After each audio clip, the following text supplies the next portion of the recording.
Good morning and welcome back to Other Worlds Wednesday here on Gaming with ADHD, where today we're going to be taking a look at the role-playing game Everyday Heroes from Evil Genius Games.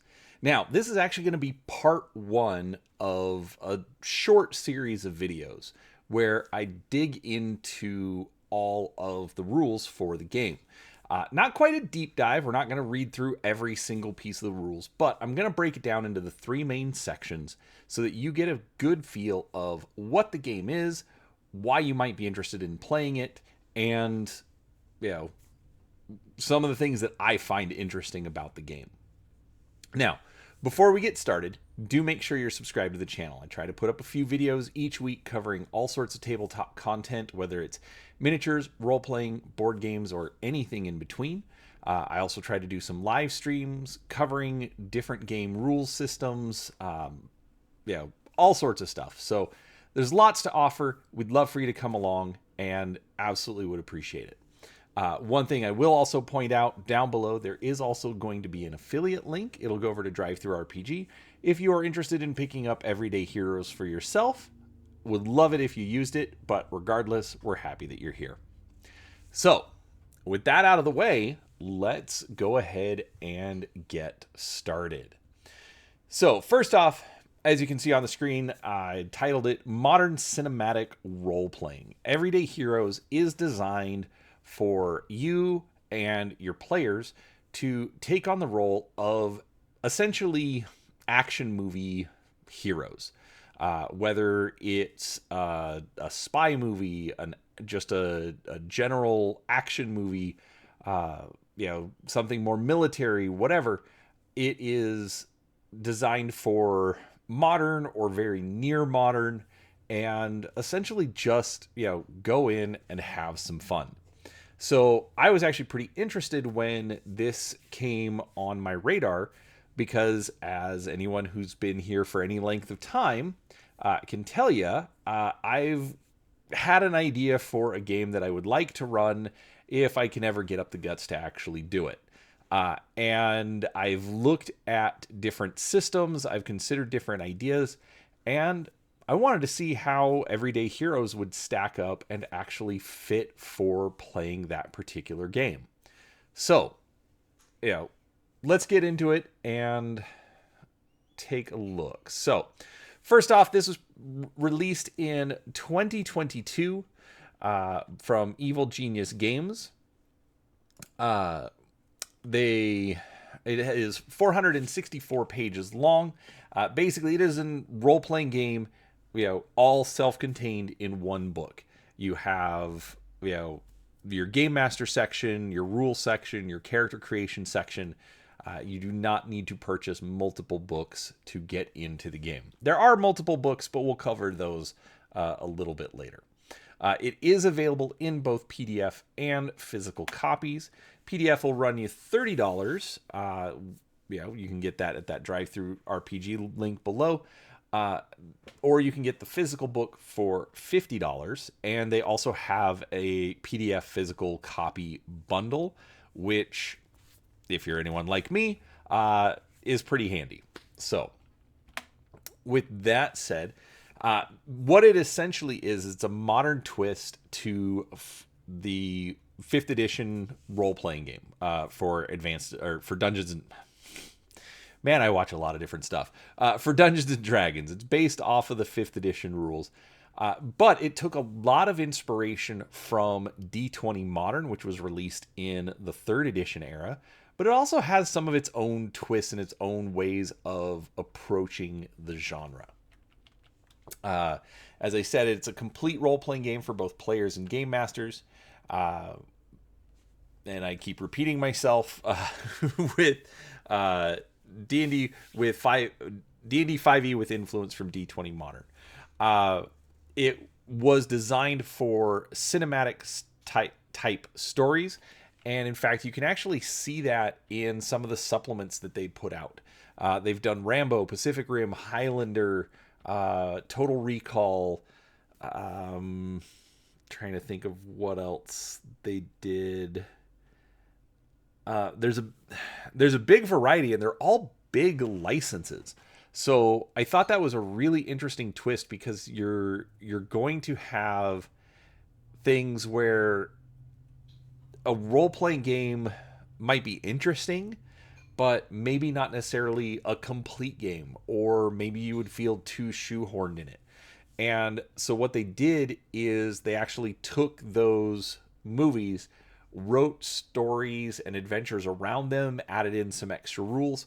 So there's great reasons to pick up those supplements, but you don't technically have to. But it's a nice way to be able to play in those kinds of settings without having to buy a whole brand new role-playing game to do so.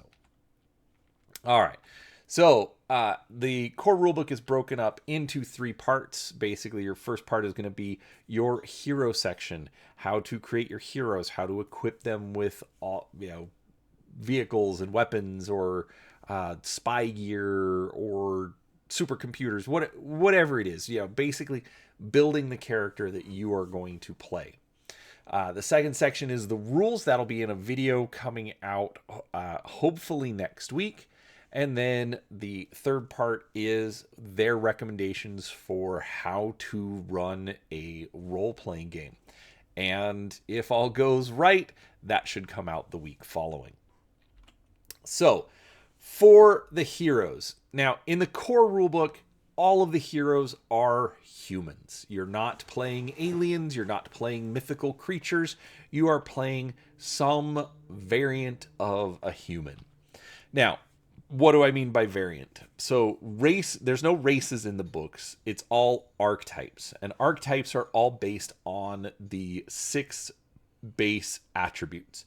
Strength, dexterity, constitution, intelligence, wisdom, and charisma.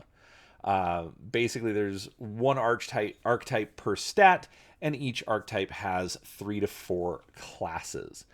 Each of the classes are themed around that particular attribute or stat, but you actually get some fun variety, and we'll look into that as we go through the review. There is variety. As opposed to like a regular game of Dungeons and Dragons, in most cases, if you're playing a fighter, it's going to be a fighter. Yes, you can have a little bit of variant if you decide that you're going to be a fighter that specializes in bows instead of swords, but at the end of the day, it's still a fighter. You're supposed to be the one dealing damage and getting into a scrum with the villains. While yes, the strong hero is still going to be along those lines, there's many different ways to approach it, and I like how they did that. Now, for making a character, they break it down into 6 steps. That's actually one thing that I did really like about reading the game. It very much presents it towards new players. While it's going to be a perfectly suitable game for veteran role players, it doesn't talk down to anyone, but it also talks to people that maybe all they've ever played is a fantasy role-playing game. So, basically they walk through what is going to be different about a modern game. And so they talk about coming up with a character concept. It's not a very long section, but it just does go into, coming up with the basics of your character. Coming up with a background. How did you grow up? We're actually going to look at all these a little bit more in detail, but, just wanted to bring it up. Then also a profession. How does your character make money? It's not like Dungeons and Dragons where you're going to make money by going and raiding the dungeon and taking the dragon's treasure and selling it off in town. What do you actually do? Then you're going to generate your ability scores. You're going to pick your archetype and class, and then you're going to throw in some finishing touches. So, all right, character concept. This I actually really liked. It basically put out the five or six W's: who, what, where, when, why, and how. Who is your hero? What shaped you? What do you do now? When or where did you decide to become a hero? Why and how did you become a hero? Were you working late in the accounting office and you toss your boss who turned into a werewolf out the window? Or were you a research scientist that, got exposed to gamma radiation and now, okay, actually, it's not really a superhero game, but, you get the idea. Uh, Again, the, seeing it written out and presented in a nice, easy to digest way for new players, really like that with the character concept. Then, you're going to look at, okay, is there an archetype that fits the concept? Strong heroes are brawlers and heavy gunners. Agile heroes, lots of martial arts, scoundrels, sharpshooters, people that are, going to use that dexterity stat. Tough heroes, bodyguards, commandos, scrappers. Smart heroes, engineers, hackers, scientists, the mastermind. Wise heroes, the hunter, sleuth, and master. And then charming heroes, the duelist, icon, leader, and manipulator. Now, these are not actually all of the classes. It's all the classes that come in the core rulebook, but they do have additional classes that are in supplements, and they're working on more supplements to come out in the future. So look for this to expand, have more concepts. But they also give you ideas on coming up with some of your own ideas. So it definitely does recommend or does give instructions where you can come up with your own ideas and not just stick with what's listed in the book. All right, backgrounds. So backgrounds represent your hero's backstory. It's mostly flavor, but it does have a few mechanical benefits. Your background's going to give you an ability score increase. You get to pick 2 different languages and then a nationality. It also will have some skill, equipment, and save proficiencies. So it's, the way I've been kind of thinking about this as I've been preparing the review is it's sort of a life path system. I really like the way that they did this.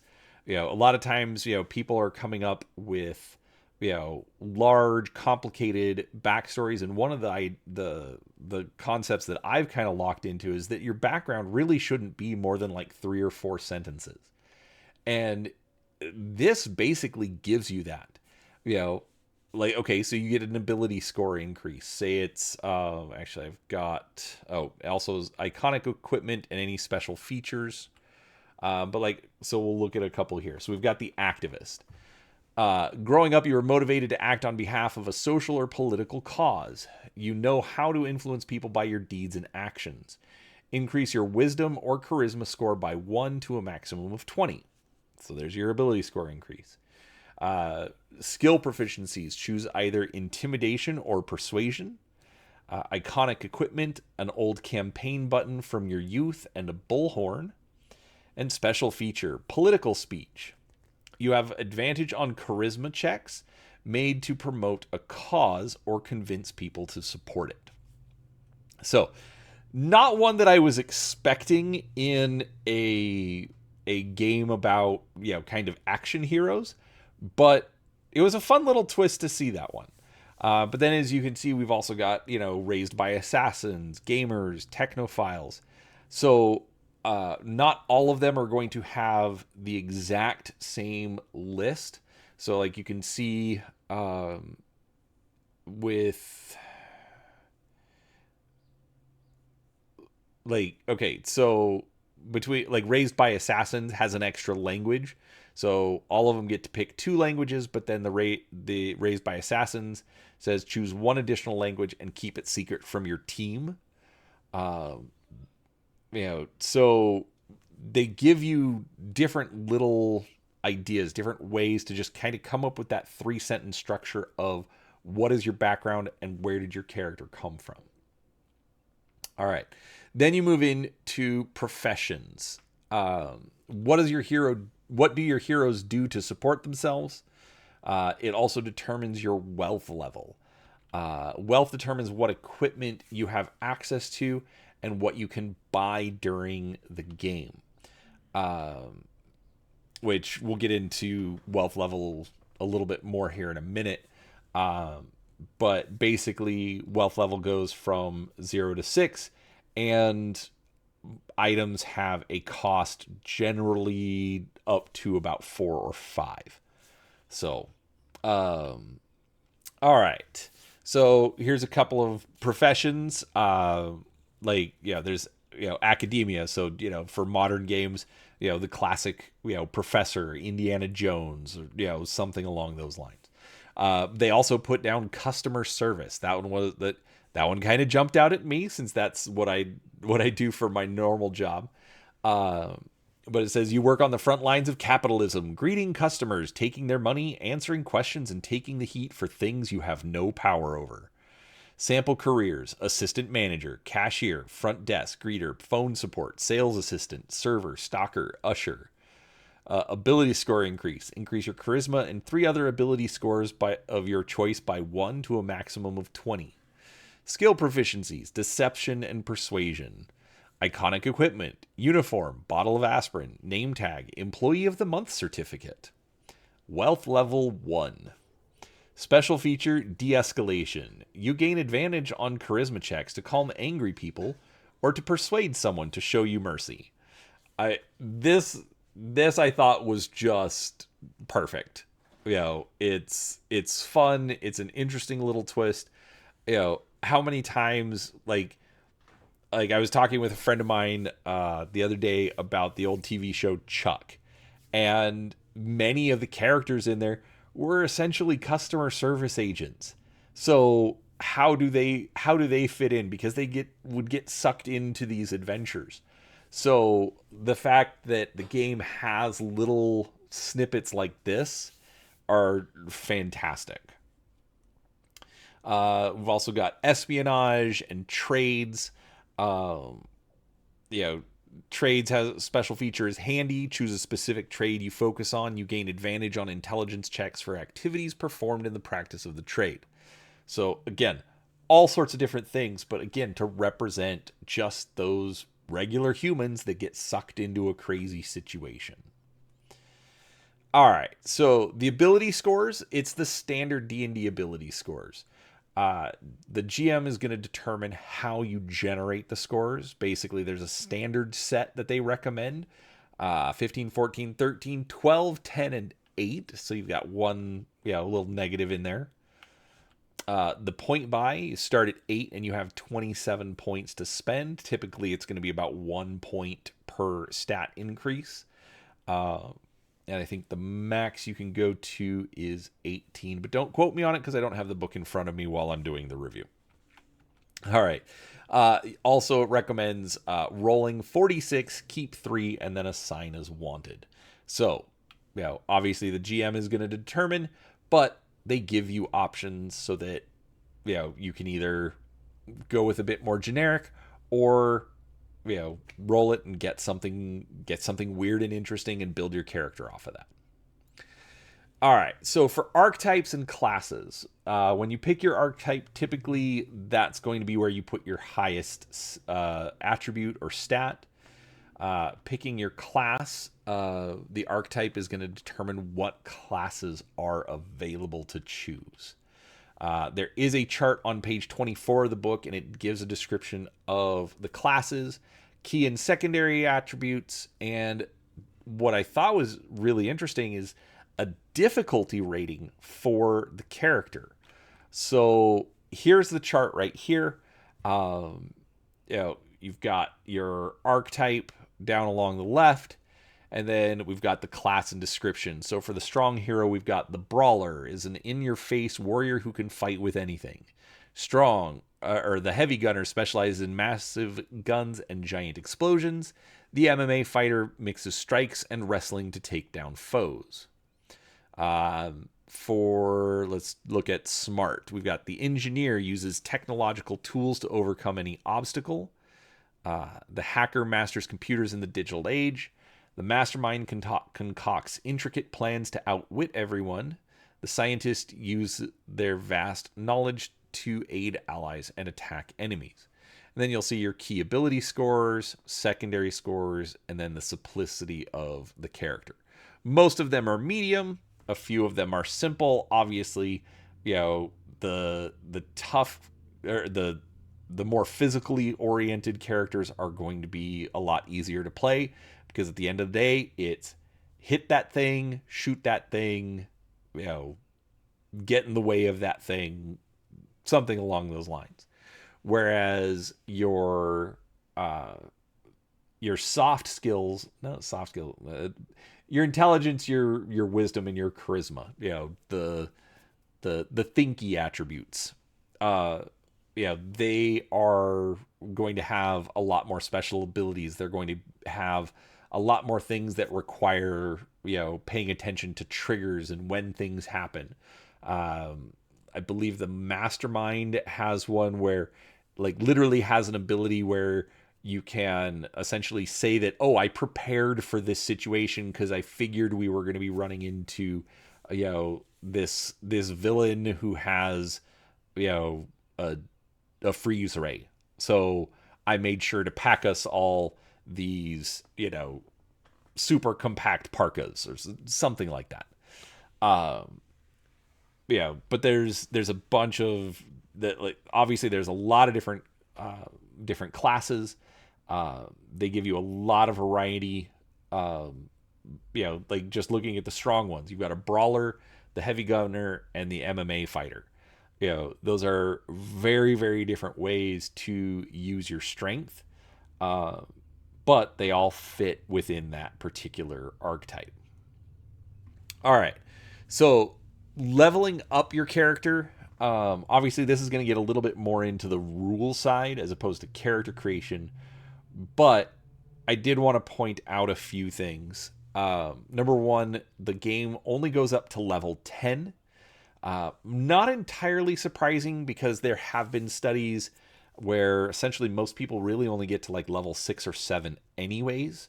So if they're just basing the game around level 10, it does give you a little bit of room to stretch in, but not necessarily worrying about having to balance out high level play. I get that people like it, but it doesn't always end up getting played, so I totally understand working with those resources. Now, this is the leveling up for the strong hero. So at level 1, you're going to get the reckless attack ability. Level 2, you're going to get power attack. But then starting at level 2, you're going to get feats on every even level. And we'll look at feats more a little bit later. They are a bit different than feats from 3rd edition Dungeons & Dragons. I have not used feats in 5th edition, so I'll talk about them a little bit, but not a bad way to put it together. But then you've also got your hit dice, your starting hit points. So for strong heroes, it's the hit dice are 1d10 per hero level.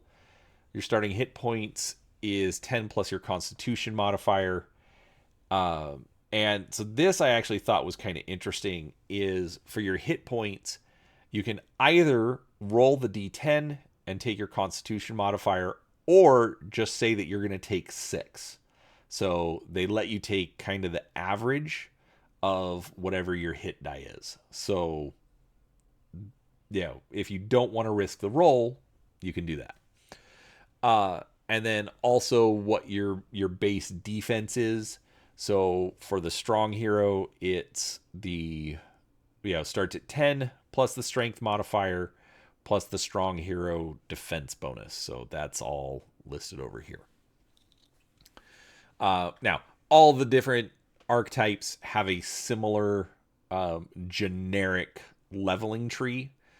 And then when you actually go and look at the classes, so here we've got the Scrapper, which is one of our decks. No, this is the Tough Hero. Basically it's going to have what's separate for it when the scrapper levels up. It's going to list all of the proficiencies and equipment recommendations, and then all the specific talents that you're going to gain as your character levels up. So like for scrapper talents, at level 1, you're an opportunist, so you get in the following benefits. Enemies taking the disengage action provoke opportunity attacks from you before leaving your reach. Enemies within your reach that attack one of your allies provoke an opportunity attack from you. And when you damage an opponent with an opportunity attack, their speed becomes 0 until the end of the current turn, preventing further movement. So, basically, I'm going to get in a fight with you, and I'm not going to let you go anywhere. Then they're going to get a frenzy skill with interest when you apply your payback talent. Talent's bonus to an attack and hit, or you hit with an opportunity attack, you deal an additional d6 damage. So, okay, so with interest levels up with you on your odd levels. All right. This one I thought was kind of interesting. So this is one of the charisma classes. This is the manipulator. I did find it interesting that there was no spy class when I was reading through the book. But then looking at something like this, so the manipulator, I would kind of look at that like a spy. They're able to talk to people, get into situations, get into places that they don't necessarily belong. But then when getting to this particular class and seeing the art of this, for lack of a better way to put it, I'm going to call her an anime girl. This definitely threw it off and made me think about the character in a very, very different way. So, very interesting, presentation in that, hey, here's a character and here's one way to play it, even if you were thinking about a different one. Because, so looking at the manipulator talents, demoralize. As an action, you can choose one opponent that can hear you within 60 feet. The target must make a wisdom saving throw against your trick DC. On a failed save, the target has disadvantage on attack rolls, and ability checks and attack rolls against the target have advantage. This effect lasts until the end of your next turn. Copycat. You can perfectly mimic the voice of another person as long as you have heard them speak for at least 1 minute. A successful wisdom check contested by your charisma check allows a listener to determine that the voice is fake. So, lots of different skills, especially things that aren't necessarily going to be combat related. I really, really like how they put that together. So, overall, this is just a couple of sample characters, but all of the characters feel like this. They all have little bits of flavor that make them interesting in and of their own right. All right, so then finishing touches. Finalizing your character sheet. You're going to put down your speed, your proficiency bonus, skill bonuses, weapons, and then your persona. This is actually kind of cool. They give you a whole section where, you can go through and look at your motivation, your attachments, what's your biography, what are your beliefs? Are you religious? Are you atheist? What are you? What's important to you? Your role, your appearance, virtues, flaws, quirks. And they have tables and charts, not super complicated, not super detailed, but enough to give you some flavor and give you, at least spawn some of that interest. It's not necessarily mechanical. It's going to be more role playing in orientation. So it's, again, great way to talk about finalizing your character. All right, equipment. As I said earlier, your profession determines your wealth level. Like I also said, it goes from 0 to 6. Basically, 0 is you have nothing but the clothes on your back. Okay, whatever might be in your pockets. But 6 is ridiculously wealthy. You have all of the money if you want to go buy Twitter or, build a rocket company. You've got all the money in the world for it. go right ahead. Under the normal rules, they do say that you should not let a player have wealth level 6. Wealth level 5 essentially is a multimillionaire. So you still have lots of money, you just don't have all of the money. The price level, basically, unless specified, anything underneath your wealth level could be obtained. So, for example, military equipment. Like we'll look at that in a second. Military equipment, police equipment, that's all restricted. So regardless of your wealth level, you can't necessarily have it. You'd have to work it out with the game master and probably role play a situation to acquire it. One thing I also liked about equipment is that you have stuff.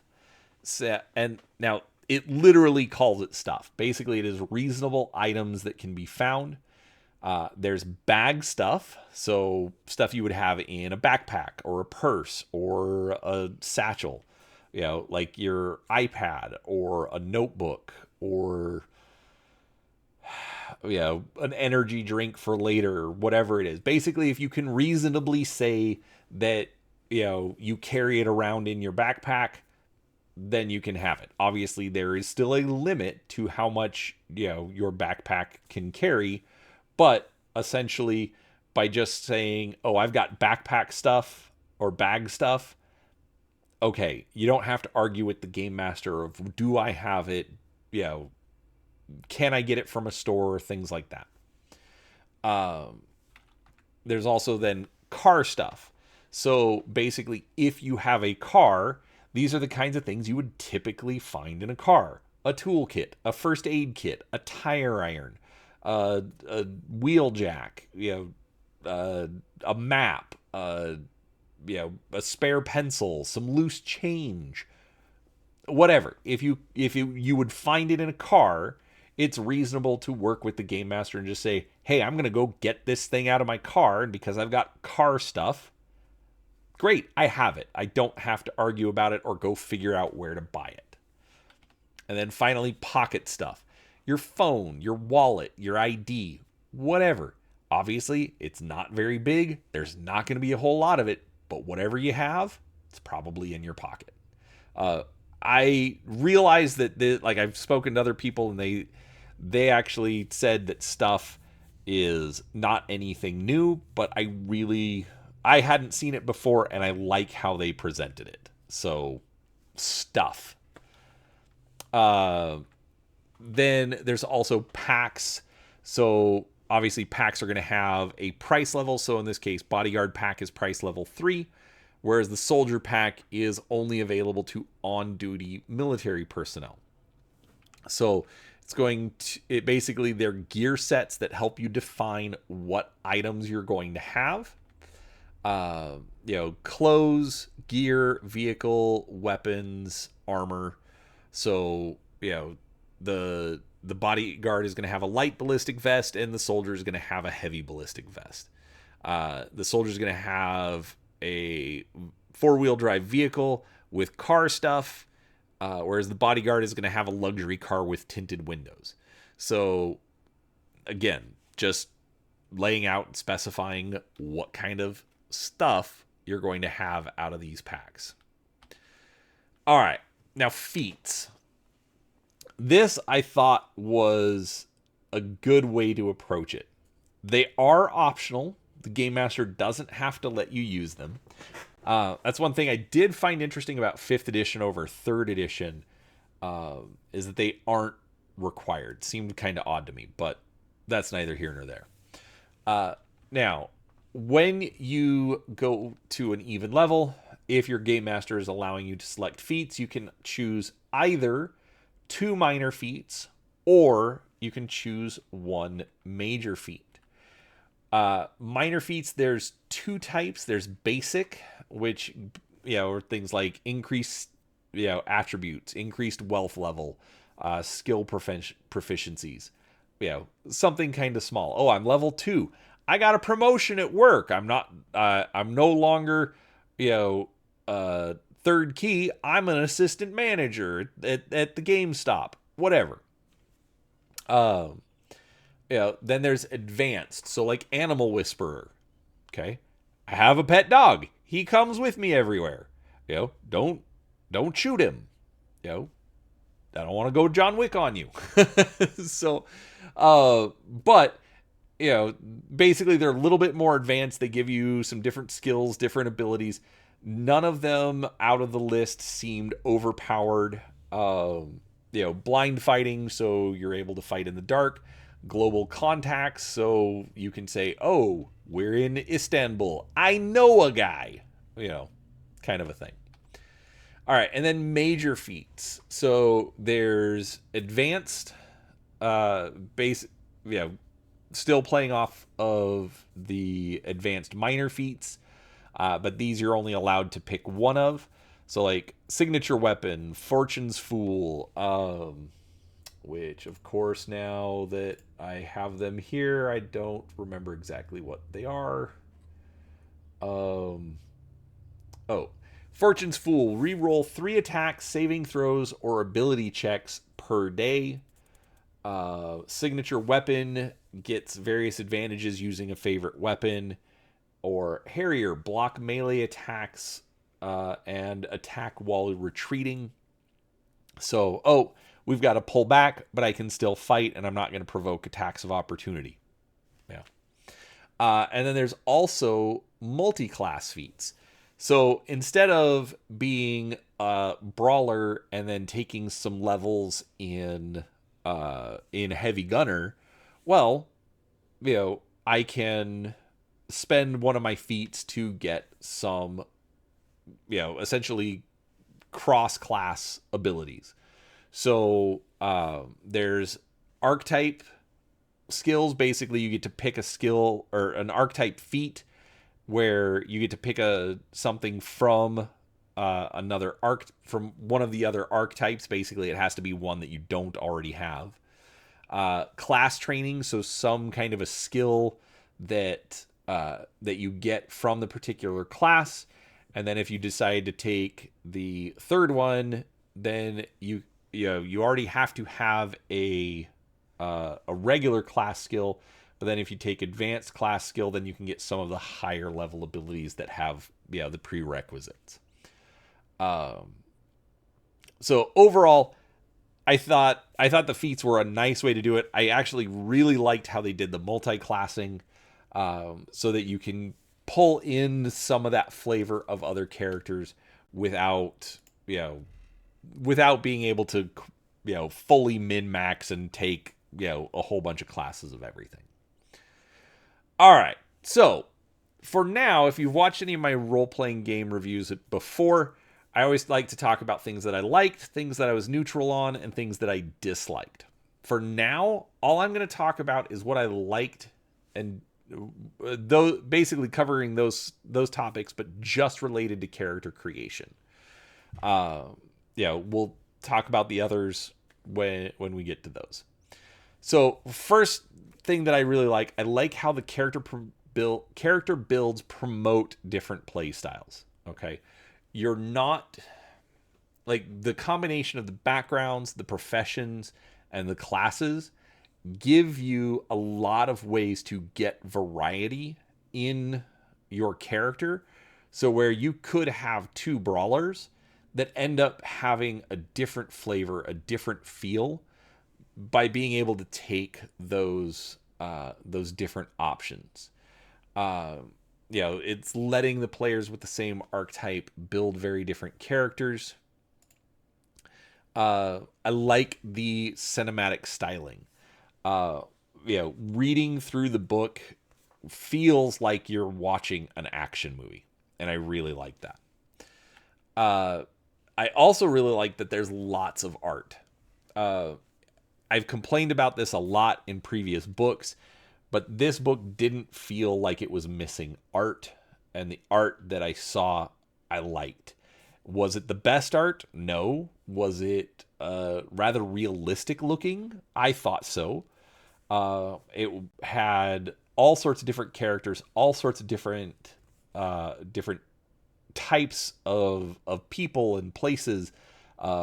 They had characters in wheelchairs. They had characters with blue hair. They had big muscle characters.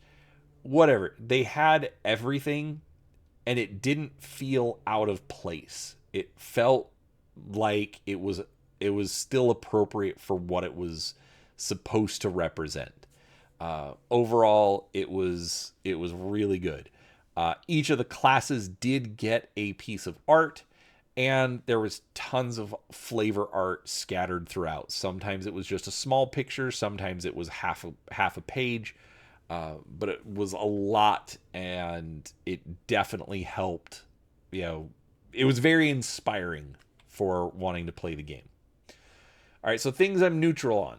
Okay, for my purposes, I thought the military content was a little light.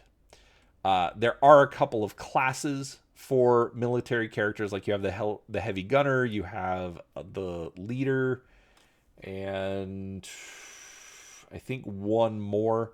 They do have a lot of military vehicles, but nothing that really felt like you could run a military campaign. I know that there's supposed to be a military heroes book coming. I did hear an interview from the creator, Dave Scott, where they were supposed to do one book and something happened, and so it's gotten delayed. So unfortunately, I'm going to have to wait a little bit longer for getting my military heroes book, but I believe it's coming, so we'll get there. But that's me. I know it sounds more like a negative, but there's so many different classes, there's so many ways to put characters together that this is kind of a little bit of a nitpick for me. I there are lots of different vehicles, lots of pieces of equipment, lots of different weapons.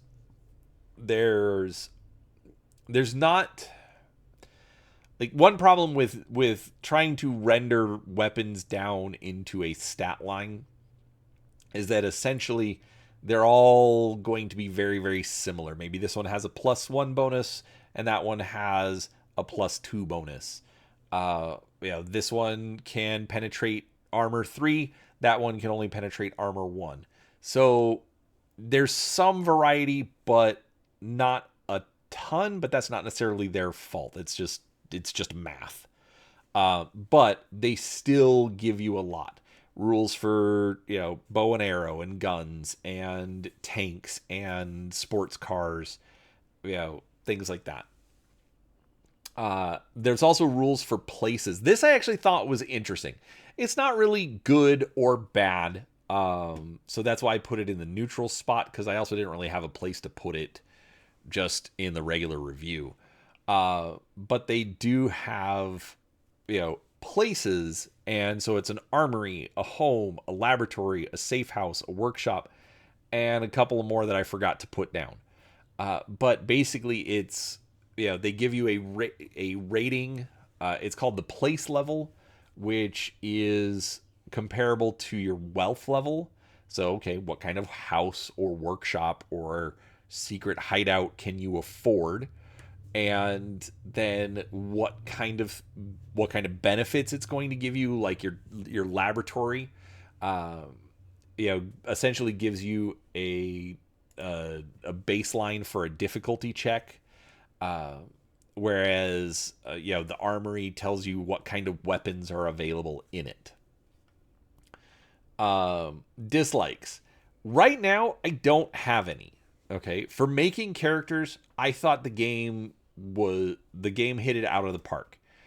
While it's missing some character types, well, I don't know if it's necessarily missing character types. Like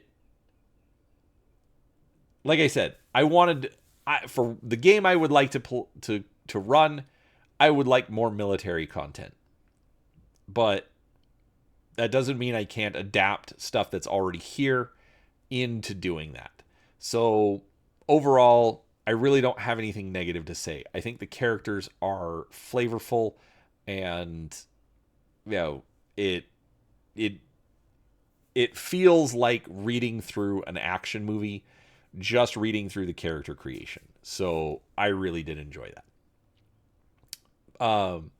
So, in conclusion, just based on the heroes alone, I would be willing to give this game a try for, the game that I want to run. It's a it's a good mix. It does give you a good variety.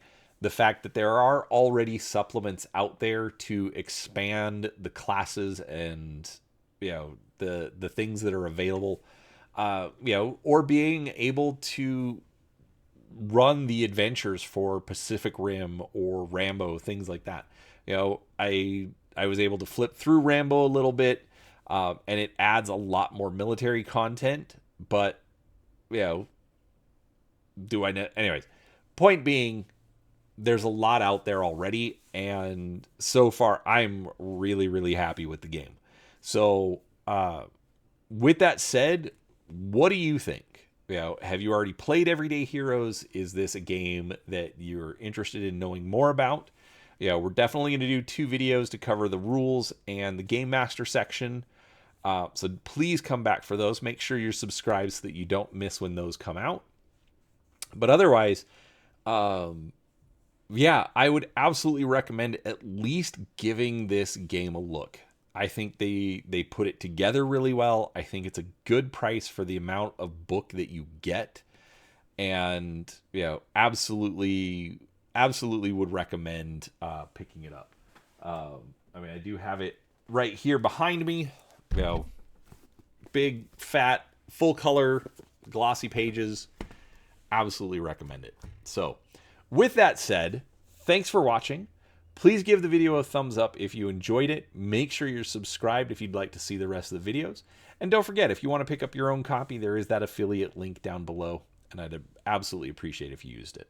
So, thanks for watching, everybody. I absolutely appreciate your time, and we will talk to you next time.